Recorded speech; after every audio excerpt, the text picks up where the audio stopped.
Wizara ya Afya kupitia katibu mkuu wa wizara hiyo ya afya leo hii hatimaye wamekuja kufafanua tukio ambalo lilotokea kuanzia tarehe 15 mara baada ya mtoto Saidi Abdalla Hamis kufikishwa katika hospitali ya Rufaa ya Lumumba akitokea kwenye hospitali ya jeshi, na mtoto huyo alifikishwa katika hospitali hiyo akiwa na tatizo la chango kuzongana, lakini hatimaye mwisho wa siku alikuja kupata changamoto, jambo ambalo lilopelekea wazazi wa mtoto huyo kulalamika na kudai ya kwamba upo uzembe ambao uliojitokeza kwa wasimamizi ambao waliodaiwa ya kwamba walikuwa wakitazama mchezo wa kombolela kupitia kwenye simu, na hapa Wizara ya Afya inafanua tukio hilo lilivyokuwa. Hizi ripoti za IOTV pamoja na millardayo.com.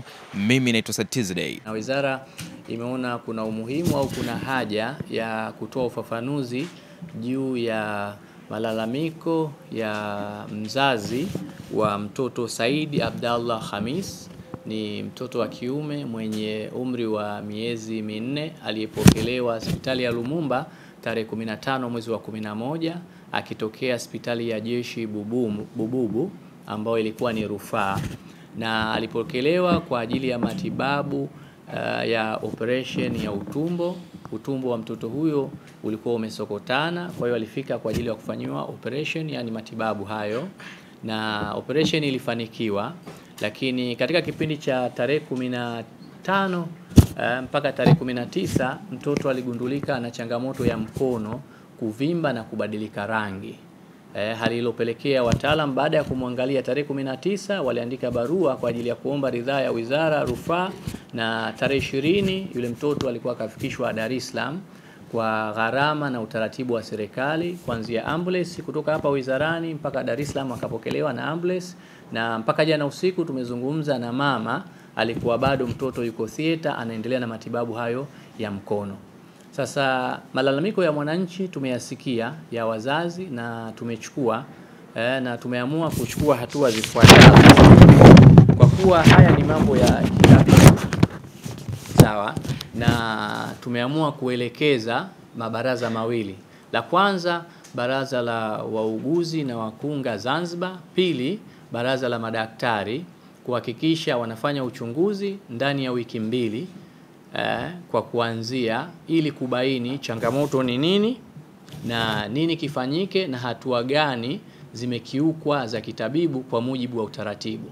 Lakini pili, wizara imeamua iende mbali zaidi, kuhakikisha tunawasimamisha kazi kupisha uchunguzi wauguzi wa zamu 2 waliokuwepo siku hiyo, na ndo ambao kwa kuanzia wanalalamikiwa na wazazi wa mtoto huyo. Za kitaalamu, sababu ya kuvimba mkono ziko nyingi ambazo zinaweza zikapelekea ule mkono ukavimba, lakini kikubwa ni kwamba mshipa ambao unapeleka damu ambao tunaita artery kitaalamu. Artery ndio inapeleka damu, vein inarejesha. Kanyula mara nyingi inatiwa kwenye vein. Artery iko ndani zaidi, huwezi ukaifikia. Lakini ukiona mkono umeshaanza kuwa mweusi, na maana damu haiendi kwenye eneo husika. Kwa hiyo artery imeathirika. Sasa hapo ndio watu wanajiuliza, vipi wametoboa vein na sasa kwa nini artery ndio imeziba? Sasa vitu ambavyo tunahisi vinaweza vikawa vimepelekea.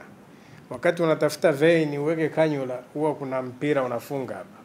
Kitaalamu unaitwa tourniquet.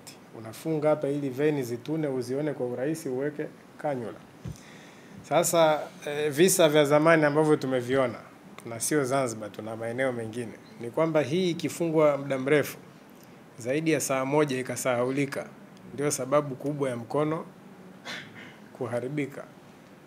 Lakini kwenye kesi hii ukisikiliza wale walalamikaji na mama mwenyewe hawasemi kama hilo swala. Huwa mara nyingi mama ndo anagundua kwamba kuna mpira umefungwa hapa muda mrefu umesahaulika, na ataenda kwa muuguzi kumwambia. Amesafirishwa tarehe 20 mwezi wa 11 kupelekwa hospitali ya maradhi ya moyo na mishipa ya damu Jakaya Kikwete.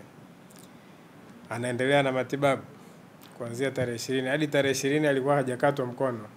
Sasa pia tusiwamislead wananchi kusema kwamba mkono umekatwa wakati haujakatwa. Hatukatai kwamba uzembe unaweza ukawekwa, lakini sababu za kitaalamu ni hizo. Naomba kuwasilisha katibu. Kama alivyosema katibu mkuu, hilo swala ndio linaenda kufanyiwa uchunguzi sasa na mabaraza kujiridhisha, wataitwa, watahojiwa. Na hii mimi niseme tumesikiliza upande mmoja mpaka sasa hivi, upande wa walalamikaji. Upande wa pili haujasikilizwa. Kwa hiyo baraza lina fursa ya kuwaita pande zote mbili. Watasikiliza maelezo ya walalamikaji na vile vile watasikiliza maelezo kutoka kwa viongozi wa hospitali na wale watendaji walioko pale.